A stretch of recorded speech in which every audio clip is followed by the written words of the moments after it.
Welcome to another episode of the Willow Tree Hunter.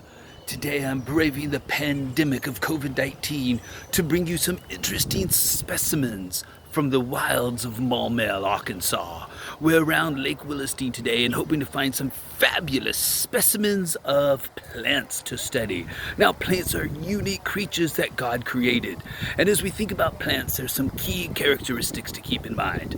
Number one, you must remember that all plants are eukaryotic. That means that they have cells with nucleus and cells around their organelles. And one of those key organelles is going to be the plastid, filled with its chlorophyll. Now, these little chloroplasts undergo photosynthesis, and that's why plants are all autotrophic. Another one of those key properties of plants. Not to mention, plants all have cellulose in their cell walls that make them sturdy and strong and allow the mighty trees to stand tall in the forest. You must also remember that plants can reproduce sexually, and also that plants are sessile, which means most of their life they don't move. So as we go throughout today looking for plants, there's three main categories that we hope to find specimens from. Number one, there are some plants that are non-vascular. Now, these non-vascular plants do not have any xylem or phloem, which means they only grow to be a wee inch or so tall, since there's no way to get the water up from the ground or the nutrients down from the leaf. You also have some vascular plants that make spores, or described as vascular plants without seeds. Finally, we also have those group of vascular plants that do produce seeds, and those are your flowers and trees and grasses that you usually think of. So as we go around looking today, I'm hoping to find wonderful specimens of non-vascular plants, vascular plants that produce spores, and maybe we'll even see some spores on the bottom of their fronds, and even some wonderful gymnosperms and angiosperms, which are vascular plants with seeds. Now, these vascular tissue we're talking about, this is what we might describe as the venation of a plant. It's the xylem and phloem. And remember, the xylem is what carries the water up from the roots of these vascular plants, and the phloem is what allows the food to travel down through the leaves. If you look at a leaf like this leaf right here, you might see on it, or the wind's blowing it, you might see what looks like veins in it. That is the vascular tissue, the xylem and phloem, which is importantly carrying the water and nutrients and food that that plant needs to survive. We also hope to find some ways that different plants reproduce. Many of them produce flowers, but some produce cones as well. So we hope to see great examples of that, as well as maybe even some examples of how plants pollinate and even distribute their seeds. So look forward to other short video clips and pictures pertaining to plants, and I hope you're able to learn a little bit about this wonderful creation of God's. All right, I have found a patch of non-vascular plants from the phylum Bryophyta that I want to show you first.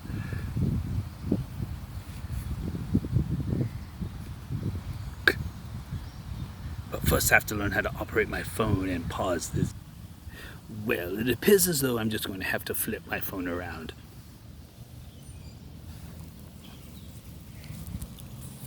So here we see these very small patches of green. If I could post them up here, stuck in the pine cones in this small patch of moss. This young growth of moss, these leafy shoots, are where all the photosynthesis occurs. And because they don't have xylem or phloem, they must absorb the water and nutrients directly from the surrounding environment and in the soil. In the right conditions, when things start to dry out, they'll produce the sporophyte stage. Now, this is the gametophyte stage, and what they'll do is they'll produce a stalk over some of these. Now, not all of them, only the females with the archegonia will produce the sporophyte stage. And as the sporophyte stage grows out and dries up, it'll eventually release the spores, landing elsewhere for other moss plants to grow. These are very cool and unique organisms, since they don't have xylem or phloem to help transport them. They're usually found in moist spots with not a lot of light, because the light would dry them out. So let's see if we can find some other examples of maybe some non-vascular or some of those spore-producing vascular plants that we call ferns. All right, I've been unsuccessful in locating either pteridophyta or the ferns, those vascular plants that produce spores, but I'm not done with my search. But I find myself here in the woods with a lot of interesting vascular seed-producing plants that I want to point out. Not only do we see the trees in the background, which here in this part of Arkansas, oak, hickory, and pine tend to be the three most common species of tree that we find around here.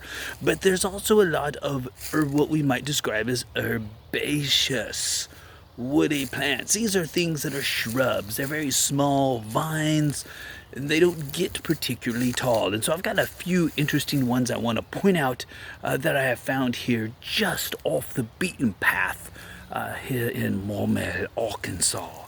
So first of all, I have found some poison oak. Now, poison oak has that classic three leaves that you think about when you think about those poisonous plants.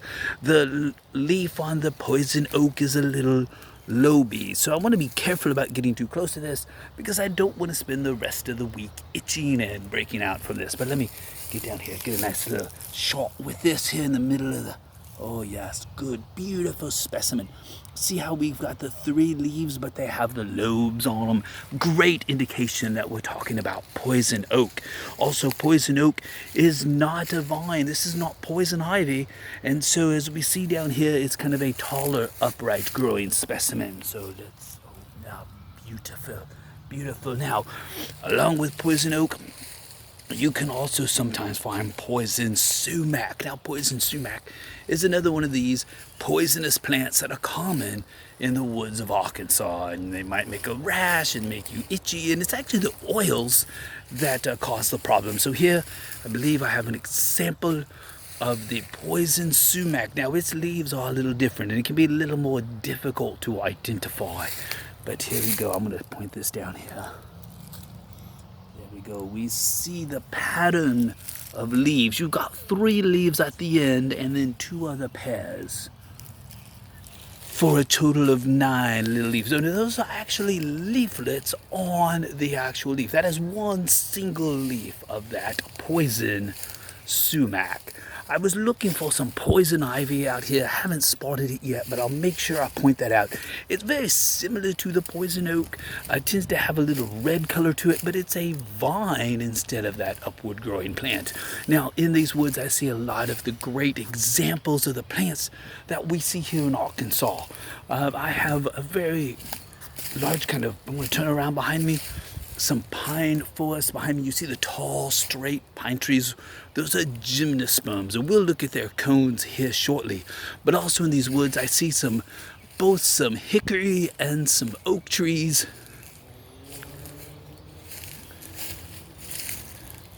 So right beside me right now, I'm posing next to a nice little hickory tree. Or actually, this might be a walnut. I'm going to have to correct myself. I may be right next to a walnut tree. How amazing. We see the dark bark. That's very common to these trees. And I'm going to kind of show the leaf pattern. Walnut is another common species here of tree in Arkansas. Now, there's various oak trees around here, and oak trees are often identified by the lobed leaves, but not every oak tree is lobed. One of the key things to identifying oak trees is if you find them in the fall, there's bound to be acorns on the ground. Those little squirrels love to dig them and plant them in their yard. But the oak can get to be quite large here in Arkansas, and we see a variety of leaf patterns with the oak trees. Now, I'm coming by some young oak trees, and I'd show you the leaves, but they really don't match the traditional leaf pattern that we associate with a good oak leaf. So let me keep looking. All right, before I show you the oak leaf, I want to show you the poison ivy. You're going to see the three leaves. You might think, oh, that looks a lot like the poison oak that Mr. Stiles just showed me. But it's a vine crawling up the side of the tree. A good indicator that you have poison ivy, not poison oak. So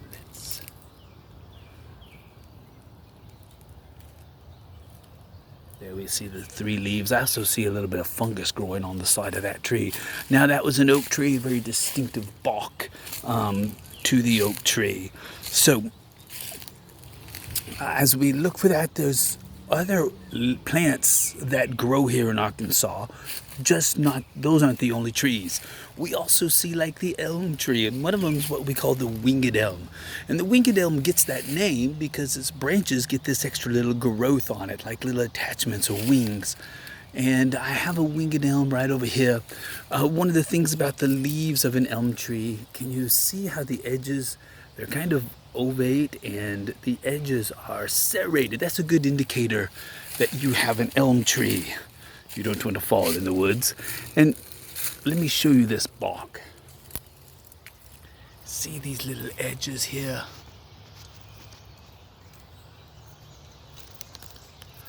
That's what gives the winged elm its name. It has these little extensions of their bark.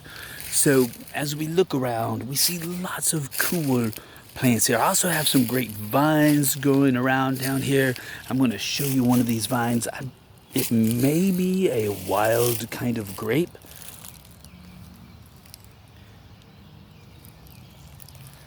But I'd have to look that up. Right next to that was a little bush called a privet bush. It hasn't gotten very big. I'll see if I can find a bigger example.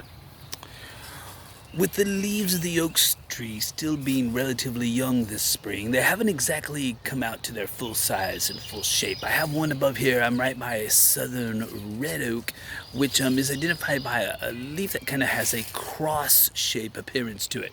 And I'm going to shine it up here. I don't know if you'll be able to really see that again, as they haven't completely developed, but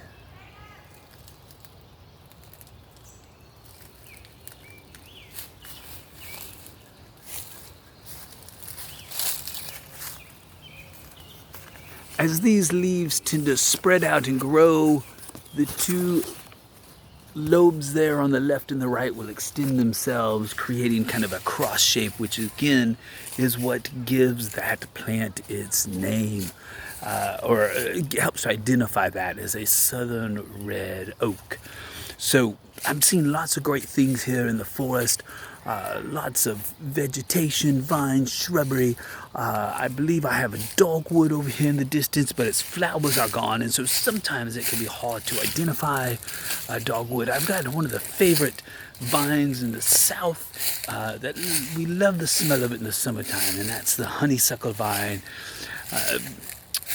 So here we have the honeysuckle vine with the flowers. Now,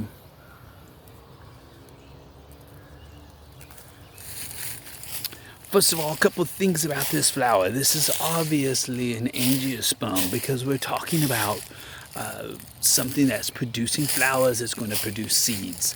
You have these smaller little shoots. Oops, that's not in the camera there. These smaller little shoots, those are part of the male reproductive structure. The very end are the anthers, and that's where the pollen's produced. Now, this little green tip is the top of the carpel. We call it the stigma, and the stigma has a somewhat sticky end to it, and that's so the pollen can stick to it. Now, these little plants rely on things like butterflies and other insects to pollinate them, but one of the things you might know is you can pull that out and hopefully, there's a little drop of nectar. Honey sweet. Actually, it's not quite there yet. Needs a couple more days, but it'll be good here in a few weeks, and we'll be able to smell the beautiful smells of honeysuckle throughout the summer. Now, as I'm here, got a couple of things I want to point out. Got another vine. This vine, you may be able to start to see a couple small thorns. They don't quite hurt yet because they're still young, but this is a greenbrier vine, very common, and the thorns are defensive to keep animals from eating it. I also see what's eventually going to be some seeds of some kind of grass. Grasses are angiosperms. This flower has already been pollinated, I think, and is producing seeds, and it'll probably rely on the wind to spread it. Most of your grasses not only rely on the wind to spread their pollen, but they also rely on the wind to spread their seeds. Now, I could go on for long periods of time talking about the wonderful plants in here. But I'm going to stop the video. I'm going to find a couple more pictures to take, share them with you at a later date, and hope you start to gain a little bit of an appreciation for God's creation in plants. And as always, look forward to the next episode of The Willow Tree Hunter.